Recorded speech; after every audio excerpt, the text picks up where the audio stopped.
Today we will be talking about a new paper, and I want this video to be a tribute to Vinay. Vinay, the VKPrasadLab laboratory is inactive, but the members are still active. And Vinay, we miss you a lot. We are following you, and this video is a tribute to you. And we will be talking a lot of the work we have been doing together. So thank you for being there. I really want this talk to be interactive, so please interrupt. I will be asking questions, and you will see there are some topics that are challenging, so this will be nice. So first of all, we'll be talking about a paper that was co-authored with Giuseppe Salfi, which is here on the call. Giuseppe, maybe you can say some words about yourself. You are a fellow in AOSC. Say some words, Giuseppe. Welcome. Yes, thank you for having me here. Yes, I'm very glad to be here, very glad to have written this with you. I am an oncology fellow in Ticino, southern Switzerland, maybe unknown to most Americans, but yeah, it's very nice to be here. It was a very stimulating topic. We have a very good collaboration with Professor Silke, and this is Silke Gillesen, sorry, and it's very nice to have this collaboration together. And let's get started. When suboptimal post-protocol care in oncology trial is rewarded, this was the name of the paper. And the idea is to really have a kind of broad covering of post-protocol care in oncology, which is probably too often overlooked. We'll get into some definition. One example, ADORA, describe the issue, which is pervasive. Some works we have done with Alison, which is also here. 3 examples of rewards. The paper is basically saying that not only is poor post-protocol care is happening, but it's also rewarded in terms of guidelines or sometimes in terms of approval. These are the 3 examples. We will be talking about solutions because we believe that there are possibilities to, make things better, and concluding points. Maybe the first point, and I don't know if some of you want to cover this, but some definition. What is post-protocol care exactly, including crossover? Do you have an idea? Maybe Giuseppe, how would you define this? Or, some words that are being used. What do you think? Yes, it was a very complex topic for me to approach at the beginning, because we talk about post-progression or post. Simply, we're talking about a treatment that these patients are receiving after that one that they've been assigned primarily within the trial. And this could, of course, be related to different stages of treatment. If the patients have been treated in a localized, maybe curative setting, of course, the post-protocol treatment could be something that they receive when and only if they recur. And so many of these patients don't receive some of these treatments. And in the metastatic or palliative setting, this becomes most likely to be something that they receive.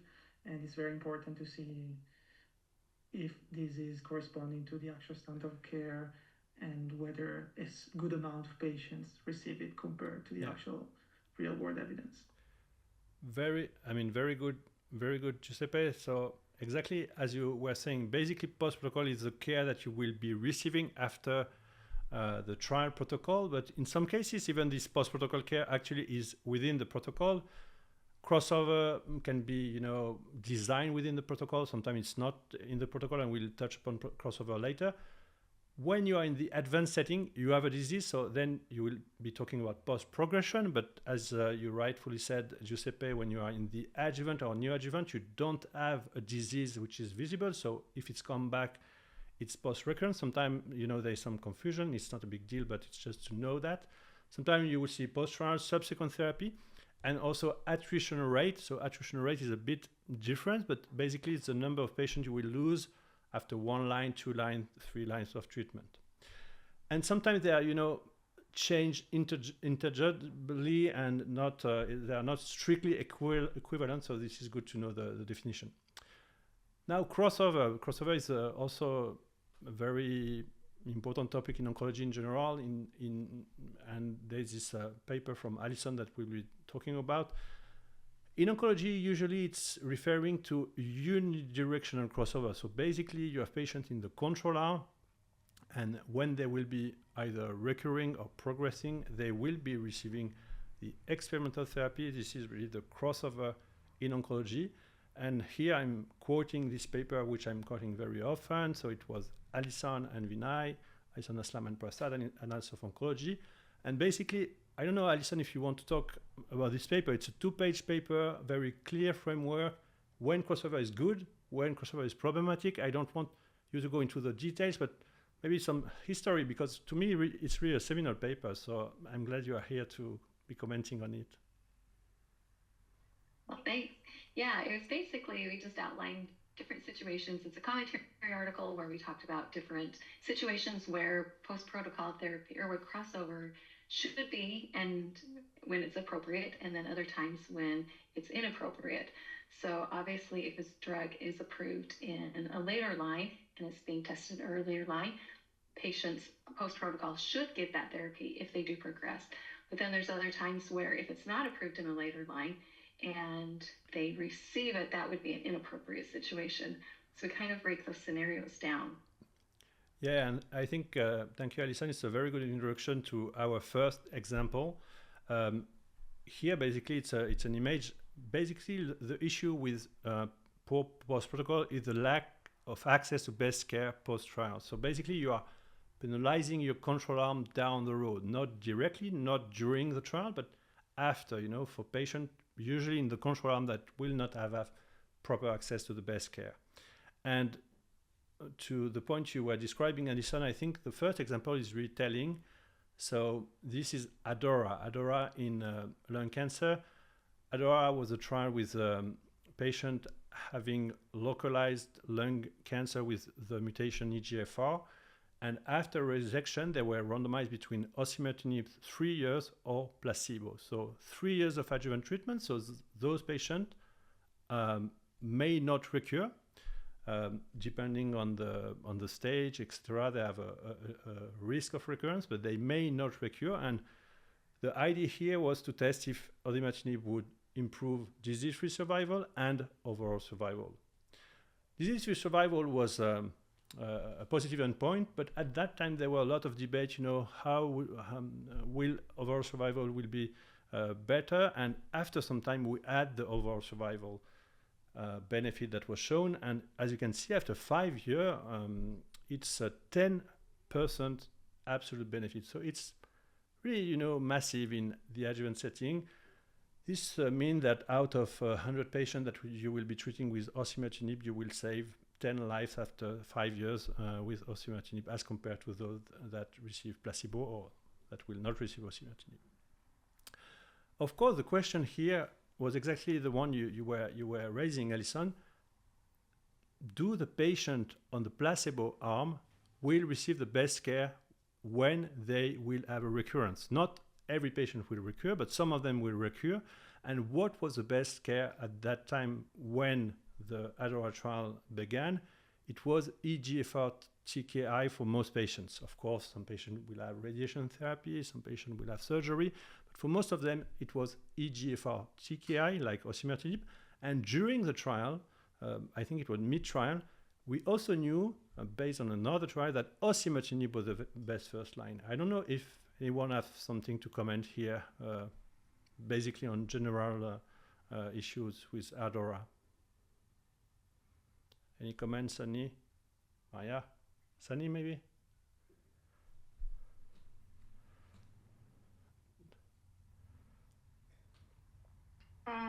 Yes, I agree that the post-protocol therapy would it wouldn't affect the primary endpoint of the trial, which would be disease-free survival, but oftentimes, although overall survival is not the primary endpoint, it is followed up for longer periods, and if there's a difference, it is used to support the use of the drug in the trial setting, which is the adjuvant setting, but without adequate care in the or without using osimertinib, which would be the standard of care in first metastatic setting, there would clearly be a difference. If patients get suboptimal care And I think I always, when I see these long-term overall survival data, I know, Timothy, you're interested in censoring, and would like censoring would also affect the like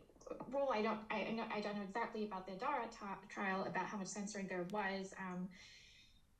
But in some other adjuvant trials, like adjuvant CDK4/6 inhibitor, they're coming up with overall survival, and I think those things can also affect the results. Absolutely, Sunny. I mean, that's a great point. It was not exactly on the topic today, but it's a great point. In ADORA, I didn't dig into the censoring patterns, but as you can see, it seems that it's pretty balanced, and it's really late censoring.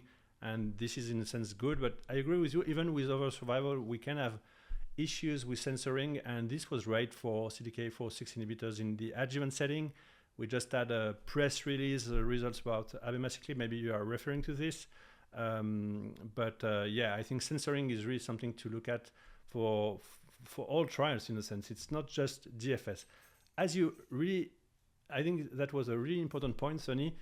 Post-protocol care is not affecting your first endpoint, which can be PFS or DFS, but can really have an impact on overall survival. ADORA, I think, is a very good example because, as you can see, we have the data, we have post-protocol data, and as you can see, there is 37% of patients that had a recurrence, which was not death, that did not receive osimertinib. So this is massive, as compared to the 10% absolute difference. If you think that some of them would have received osimertinib instead of, not receiving it, maybe this difference would have been, lower. Then you can say, okay, Timothée, but you are maybe exaggerating. It can be osimertinib, but it can be, any anti-EGFR TKI. Okay, but even when you do that, it's still 12.5% of patients that had a recurrence, excluding death, that did not receive any EGFR TKI. And the question, so this is another way to show it on, my website. You have some visuals where you can see the absolute difference here, 10%, and you can see this kind of key post-progression data to put some context. The question I asked recently, I was given a talk, and how is this possible? Because we see that, and it's it's strange, and we say, okay, but maybe if the patient had access to osimertinib or other anti-EGFR TKI, maybe the overall survival benefit would no longer be here. So I know some of here, and maybe most of you here know the answer, but how is this possible? How is this possible that in a trial, patient in the control arm won't have proper access to best care after the protocol is ending? I think everybody knows the answer here, but maybe Noah. I don't know if Noah, I ever asked you that question. Maybe try to answer this. I don't have a very in-detail answer, but I know that this could sometimes occur if you conduct the trial in a country or a region that doesn't have the same standard of care. So the average patient doesn't have access to whatever the standard of care is post-progression. Yeah, that's absolutely right. That's the answer. That was really fascinating because recently I was given this lecture to some students, and they were really like that. Not understanding. They were saying maybe it was forbidden by the protocol. Maybe they tried to understand how it was possible. But the answer is this. These are global trials, and as you said, Noah, and these trials are including globally, including countries where after the trial ends, patients have no longer access to the best care. And to me, it's a very sad explanation, but we'll come to that later during the solution part. Okay, so this was an example, and we, in both papers, those papers were done with you, Alison. We tried to comprehensively assess trials that led to registration approval. And in the neoadjuvant setting or adjuvant setting, we showed that the issue was pervasive. In many trials, the data were not available. When they were available, they were suboptimal in many cases. Here you can see ADORA. This is the rate of optimal care received by patients receiving systemic treatment. in the advanced setting, we showed that in 50% of cases, the data were not reported, and overall only 12% of FDA approval had data assessed as optimal. So basically in either the advanced setting or the neoadjuvant or adjuvant setting, the issue is very common. I don't know if you want to comment those two papers, Alison. This was a really nice project we did together with Vinay. Yes, it was a great paper, and I was glad to be a part of it. So now you know the paper with Giuseppe, and basically in the paper we will be making 3 examples to show how this trial can reward a strategy in terms of guideline recommendation, higher level, higher category recommendation, or sometimes in terms of approval. And the first example is Nivo EP against Nivo in advanced melanoma. This figure is the 10-year final results from this very important trial. So to be clear, immunotherapy is really a revolution, I would say, for patients with melanoma. It's not the case in every tumor type, but here, we have at 10 years, roughly 40% of patients that were enrolled in this first-line immunotherapy trial that are still alive. And the trial was designed to compare Nivo EP against EP. So it's the orange curve against the gray curve, or Nivo against EP, the green curve against the gray curve. It was not designed to compare Nivo EP to Nivo. So it was not designed to compare the orange curve to the green curve. And this is very important because Nivo EP is much more toxic than nivolumab. So now we have these results, and as you can see, the survival rate seems to be better for patients with Nivo EP. 43% of patients are alive as compared to nivolumab, but the hazard ratio is not significant. The point I want to make here, first, as I said, the trial was not designed to compare both strategies. The second point is that still, if you compare them, it's not statistically significant. To me, one of the major points is the difference in toxicity. 63% of grade 3-4 toxicity with Nivo EP, and we know also that these toxicities with immunotherapy are potentially long-lasting. These are not the same toxicity that you can have with chemotherapy. And in the nivolumab alone group, it's much lower. And here, the main point is that there were poor access to EP-containing regimen for patients in the nivolumab arm upon progression. So this likely penalized survival in the Nivo group. And again, I like to show this kind of curve, but I think it can really put some context. 23.5% of patients in the Nivo group did receive a subsequent systemic therapy that did not contain ipilimumab or anti-CTLA-4 agents. So we know that EP can be active after nivolumab. It's not active in every cases, but at least in some cases. And would those patients have a really full access to ipilimumab or other anti-CTLA-4 agents? Maybe this small difference would not be seen. Other points are related to the PD-L1 expression. This is very important, but we read about that, we wrote about that with Vinay previously, and we still believe that there is equipoise here, that Ipi-Nivo has never been formally shown to be superior to nivolumab alone. Yet in recommendation, even it's usually labeled as preferred. It's not really one category against another, but it's usually labeled as preferred if you can. So in many guidelines, Ipi-Nivo is preferred over nivolumab alone, and that was our first example. I don't know if you have some comments to raise, or if you have used those combinations, or did you have faced this kind of situation in your clinic? Sunny, maybe? Yeah, so I don't treat a lot of melanoma patients, but generally there's always with several, there are often several standard options for first or newly diagnosed first-line metastatic cancer. And there's usually more number of drugs and more toxic regimen. And that has a higher, at least higher response rate, and then the less toxic drugs. So I think this kind of question comes up often in a lot of other cancers. And I do think it's often a matter of patient selection too. What is the inclusion criteria of the patient population?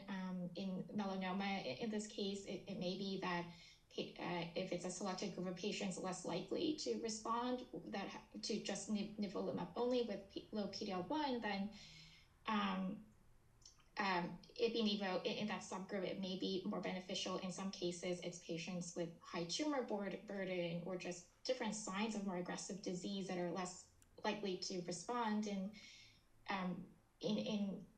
So I think it'd be good if trials were more focused on like high-risk patients less likely to benefit from the previous standard, or just nivolumab only, and like multiple comparisons like that. But in the lack of that, I think.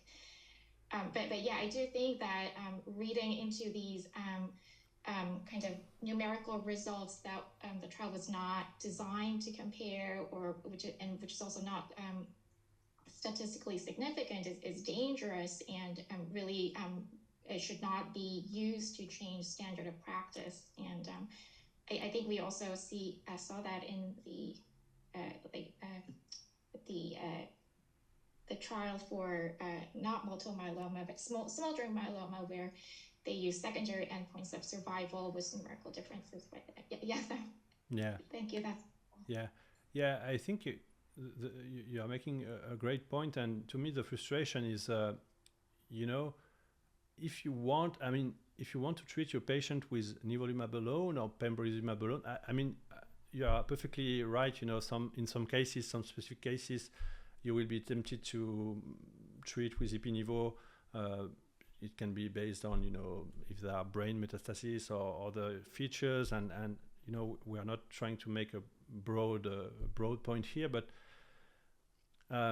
it's more difficult to prescribe or to propose pembro alone or nivo alone, because you feel that maybe some people could come and say, okay, you did not provide the best treatment, and that's really my frustration. They could be, I don't know, maybe legal issues. Like it's really frustrating, because we have those trials that, in a sense, are pushing to propose the more toxic option. I believe one solution is really to discuss those points with the patients. It takes time. It takes efforts to read, to know the data, but it really puts us in a condition where we tend to treat with more aggressive regimen than less aggressive regimen, and this is, to me, very frustrating. Okay, let's move to poor access to subsequent CDK4/6 inhibitors. This may be the more technical part, and maybe I will be pretty quick on this one, because the last point will be, I think, interesting. This will be in bladder. So here, basically, we want to make the point that there are differences. This is first-line breast cancer, hormone sensitive, and we have 3 trials for patients that are in the postmenopausal setting: palbociclib, abemaciclib, ribociclib, and there are differences. In all trials, crossover was not permitted, so patient had a very low access to subsequent CDK4/6 inhibitors. But as you can see, there are also other differences. The trial selection of patients here. The disease-free interval was the patient with a short disease-free interval since the completion of adjuvant therapy was 22%. So maybe those patients were more endocrine resistant. You can see that also the randomization ratio is different. The sample size is different. And in only one trial, the trial with ribociclib, the overall survival benefit was statistically significant. And so this led to the highest category 1 recommendation. Every regimen is approved, but the point we want to make here, it's possible that because of the low access to subsequent CDK4/6 inhibitors, then those differences could have translated in overall survival. And maybe if the subsequent therapy would have been, optimal, those differences would not have been appearing. this was the main point, and maybe it will be even strongly maybe clearer with the next example. I don't know if you have questions here, but I think I will move to the next example to talk about attrition rate. So this was also from our paper with Alison and Vinay about post-progression. And here is the example of attrition rate. And here is the optimal situation. You have all the lines available. So the patient in the experimental therapy will receive second line, third line, fourth line. And patient in the control arm, they will also receive second line, third line, fourth line. And basically, if you have a PFS benefit at the beginning, there will be what we call dilution of survival. And at the end of the day, you won't have any survival benefit. Here it's very important to pause, because this dilution of survival is good, is really what you want. You want to have the best sequence of treatment to really, make the best of each line of therapy. Sometimes you see some authors or investigators saying, maybe the PFS benefit was here, but not the overall survival benefit because of the dilution of survival. I would say, yes, but that's good. Dilution of survival is good. What happens when you have attrition rate, which is higher than expected, and this again can happen for the same reason we saw with ADAURA. A PFS benefit will more likely translate into an overall survival benefit, just because you have less treatment, less patient having access to any treatment in both arms, and then your PFS benefit is more likely to translate into an overall survival benefit. And the example here, now we are moving to the premenopausal setting for breast cancer. But here again, ribociclib was tested against placebo. And as you can see, the patient that received any subsequent therapy, only 61% of control group patients received any subsequent therapy. I don't know if some people here are treating patients with metastatic breast cancer in their first line. Most of them were in their first line therapy, and all of them were in their first line therapy of hormonal therapy. And in the real life, such attrition rate is almost never seen. We cited real life data showing that up to 92% of patients received subsequent therapy after first line hormonal therapy. And so this is really an example where maybe your PFS benefit translated into an overall survival benefit due to this limited access overall to subsequent therapy. I don't know if this is clear. Maybe it's a bit technical. What do you think, Maria, Noah? I know Alison is mastering this. Is it clear? No, please ask question if this is not clear. You have an overall survival benefit here, but my point is really that you have overall, very limited access to the subsequent therapy for control group patients. So maybe your first PFS benefit translated into a survival benefit, and maybe it would not have translated into an overall survival benefit if patient had more access to subsequent therapy. Yeah, that makes sense to me. Cool. So basically here, the reward is really for ribociclib, category 1C. Maybe if all the trials did have the best available care upon progression, this would not have happened. We don't know. It's pure hypothesis, but this is really the point we want to make here. So last case, it's sad that David Benjamin is not here. I don't know if he joined. I don't think so. He could have joined, but I think he was busy. So this is, I think, a nice example. This is the last example. Ambassador on the left and Niagara on the right. I don't know if some of you remember last ESMO, but both trials were presented the same day. So first, let's start with Niagara. So Niagara was a study in bladder cancer. Patient will receive neoadjuvant chemotherapy, be operated, and this is the standard of care. So basically, this is the comparator arm. In Niagara, in the durvalumab arm, they received durvalumab with chemotherapy for 4 cycles, and they received durvalumab after the surgery. Here, there were an event-free survival. This is not really surprising, but also an overall survival benefit. And the question, of course, that everybody has, because we know that immunotherapy is among the standard practice for patients that will recur. It's again a bit the same example as in ADAURA. You have patients that will be recurring, and immunotherapy, checkpoint blockade inhibitors are, standard of care practice for first-line therapy. So here they explain that they don't have the subsequent therapy with a median follow-up of 42 months. And this was the discussion, investigators and the team are doing a great job to try to capture the subsequent therapies. Of course, everybody was asking for that, but now we are almost 1 year later and still no post-recurrence data.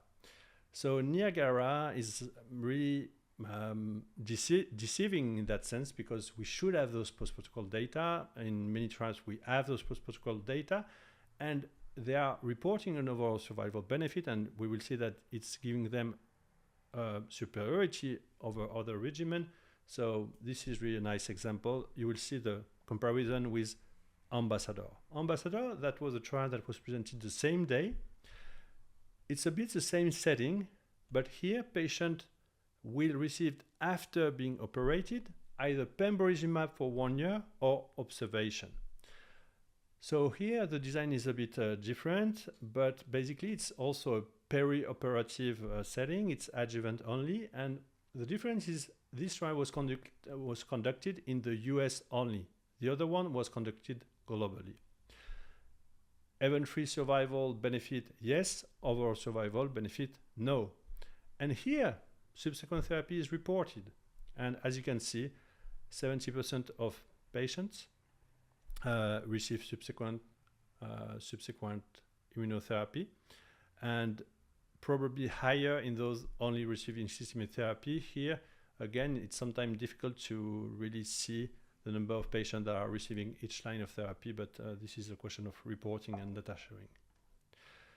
So now let's see the guidelines. As you can see, durvalumab has really the category 1 recommendation, and the others, for instance, here pembrolizumab based on Ambassador, do not have this category 1 recommendation, and this is really a reward.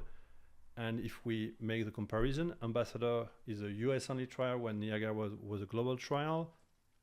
No OS benefit likely because in the US patient had optimal post-protocol care, when in Niagara it was likely aided by suboptimal post-protocol care. We don't have the data, but it was really suggested during the discussion.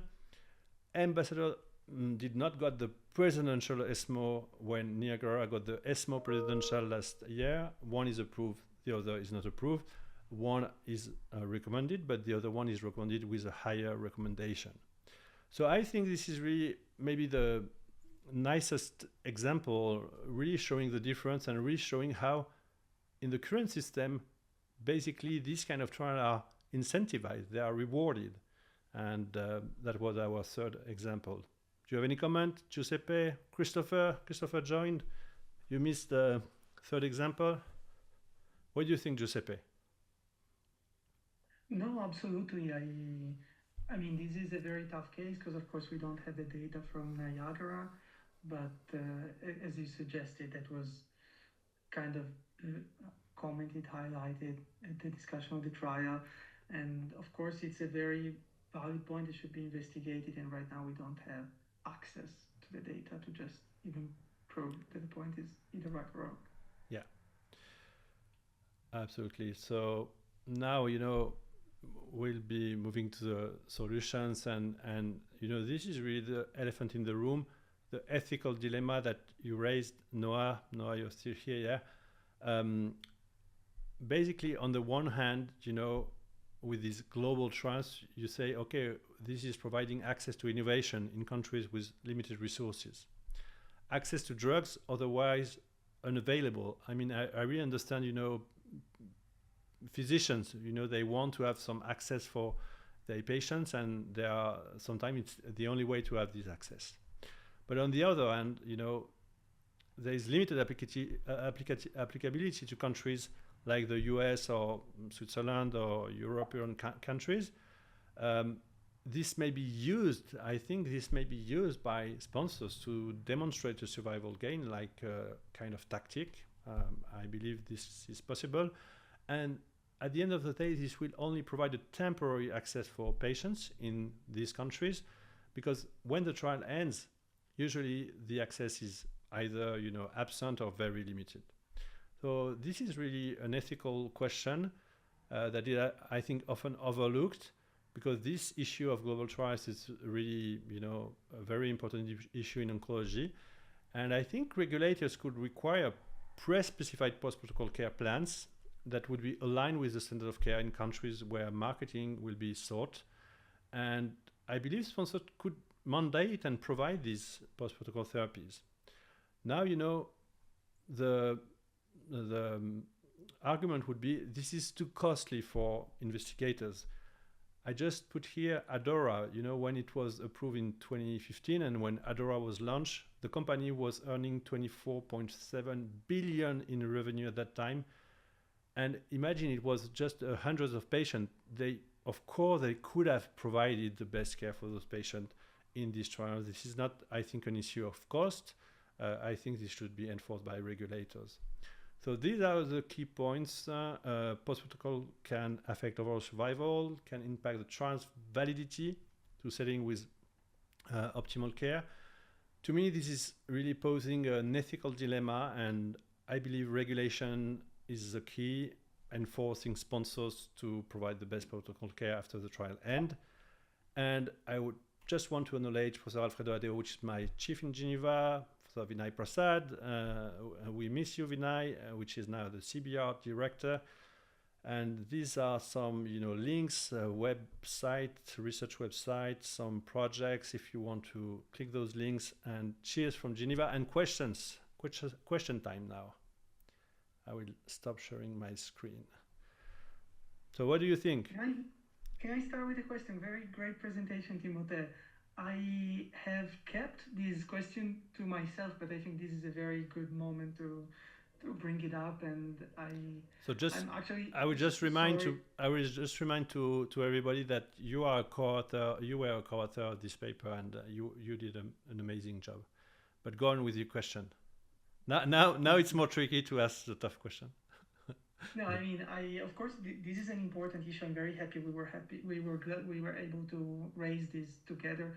And I was wondering, on a guideline panelist standpoint, and I believe that, of course, they are confronted with all this data and they have no responsibility on the quality of the post-protocol care that have been provided in these trials. But the question is, and I'm worried that the answer is probably just a straightforward no, but could they have any tools to weight this overall survival benefit against the quality of different points of the trial design, but also, and importantly in this case, post-protocol care? Okay, so if I understand well your question, do we have some kind of statistical tool to try to correct for this after the fact? That is your question? Yes. Okay, so I don't know. I'm sure Alison has some clue about that. I mean, Alison and Vinay published a very nice paper about wrong structural failing. I mean, I always miss the word, but RPFST, this kind of technique that try to correct for crossover after the facts. And what was seen is that it was very usually, in most cases, it was not correctly handled, and this also could be used, as a kind of way to justify some things by the sponsor. So my point is really, it's almost impossible to correct after the fact. Of course, you can use modelization and things like that, but I believe, I talk about that in another talk, I think it's not curable. You can prevent it, but you can't cure it. When it happened already, you can't cure it after the fact. I really think you have to provide the best post-protocol care, but you can't really correct it. To me, that's my answer. What do you think, Alison? I know you did this paper with Vinay, which we are citing in this work, actually. Yeah, it really, I agree with you that it's very difficult to correct for it afterwards. And so, I mean, you could do subgroup analyses, but then you lose the randomization component of it. In the RPSFT, it really is something that usually, it seems like it's used more to justify the use of the therapy and to kind of make the drug look better is usually what happens is it kind of expands the uncertainty or those 95% confidence intervals. And so while you might get a point estimate that looks better, statistically it's sometimes better, but usually you lose that statistical part. And so, but yeah, usually it's used to make the drug look better. And so yeah, it's just really hard to correct for it if it's not done correctly from the outset. Do you have other questions, Giuseppe? No? I'll think about it. So any other questions from the audience in general about I mean, to me, post-protocol care is really overlooked in general. It seems so important, and it's really affecting overall survival, which is still believed to be one of the most important endpoints in oncology. And you know, we speak more and more about it, but I believe we could do better about that. On that positive note, on that positive note, so thank you very much for you to be there again. You know, we miss VKPrasadLab, and this was a tribute to Vinay and post-protocol care that should be again put at the center of the trial evaluation, I believe.